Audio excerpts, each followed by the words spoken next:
First of all, what's it been like just seeing Ed the last couple of months just mourn such a tragic loss?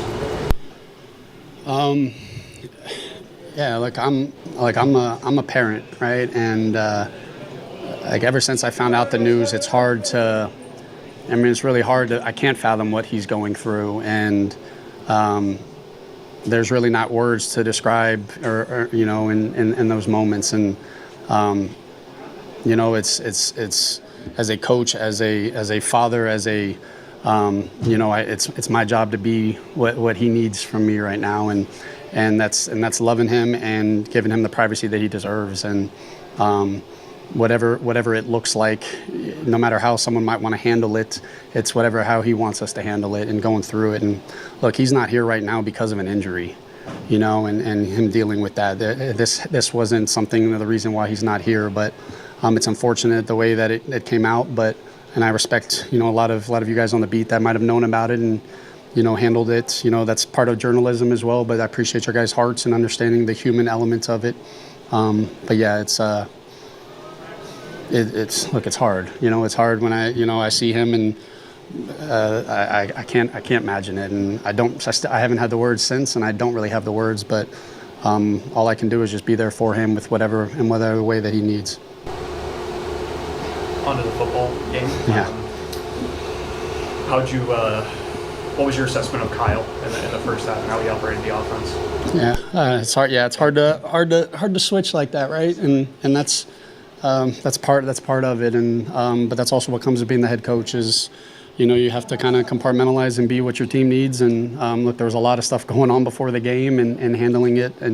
But I was just so proud of the guys, just in general, of our team, our quarterbacks, and.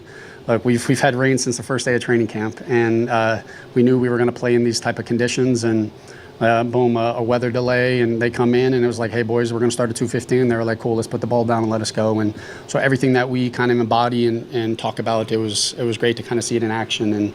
And is there stuff for us to clean up? Absolutely, but I was more proud of the mindset and the mentality that they kind of took it on. It wasn't like, oh man, why is this happening? It was cool seeing, they're going through warm-ups, and our warm-up, right, wrong, or indifferent, was a different time, and they were just on the sideline and let's go play. And quarterbacks went out there, didn't blink, right? It's raining during the national anthem, and I still called passes early, and it's like, hey, we got to be able to throw the ball in the rain, and how are we going to be able to operate? And it's like we've been doing in practice. So it was cool to see our quarterbacks and play efficient football and kind of move from there. His favorite target today in the first half seemed to be Trent Sherfield. Second stint here. What have you seen from Trent since coming back? He's been making plays, and I think he has a comfort level of understanding his role in the league. And you see a guy go out and make plays like that in the receiver game, and then draw a penalty and making tackles in special teams. And he's such a selfless football player, and we're already in shelter, so I don't think we have to worry about anything right now. But look, I love Trent, the personality that he has, the way that he goes about it. He's a leader in that room, and he wanted to be a part of Buffalo, and he's doing everything he can to try to continue to be a part of the Buffalo Bills. Coach, I know that Jim Lennon said tackling was on his to-do list, for this defense.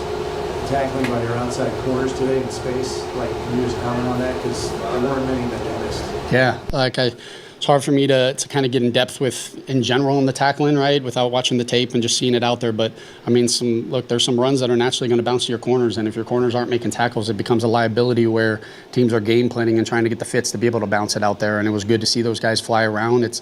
You got to be able to cover, and you got to be able to tackle, and they'll exploit the weaknesses in the league. And so it was good to see those guys. They don't get a lot of opportunities at that. So I was definitely pleased by it, and the emotion that they had, the pride that they took in tackling. So that was really cool. What's it about to you about Macklin's development system ever since you showed up? And obviously he's made plays in practice, but for it to come out in a game like this. Yeah.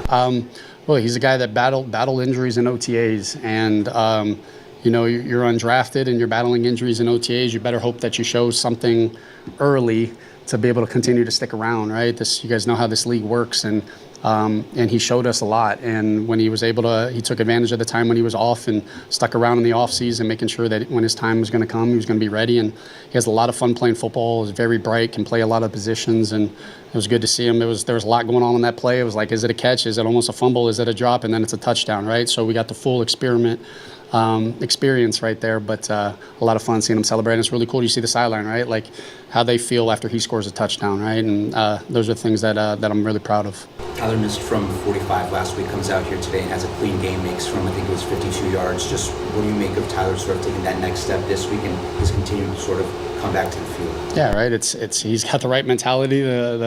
He doesn't blink, right? Weather conditions out there. I'm learning, right, the head coach position in terms of, hey, is the lines going to change? What does it look like? And he was like, nah, I'm good to go. And no decision bringing him out there. And, he booted it. And I think that's the growth. A lot of people always want to talk about the makes and the misses. But to me, it's about, in a lot of these situations, it's about how they handle, hey, when they're missing and how they kind of put the ball down the next one. And, he didn't blink and had a really clean game. It was a lot of fun to watch. Got a lot of trust in him. Going back to the joint practice, you said that you wanted to wait to see how that played out before making a decision on whether the stars would play. What did you see from that practice that made you feel comfortable with Josh and the stars? Yeah, I thought it was a very it's hard. It's hard. It's I thought the starters got anywhere from 40 to 55 reps, and it was a lot of really good football. I thought Coach Monken and the Browns did an incredible job of having their guys ready to play and understand what we were trying to get out of it.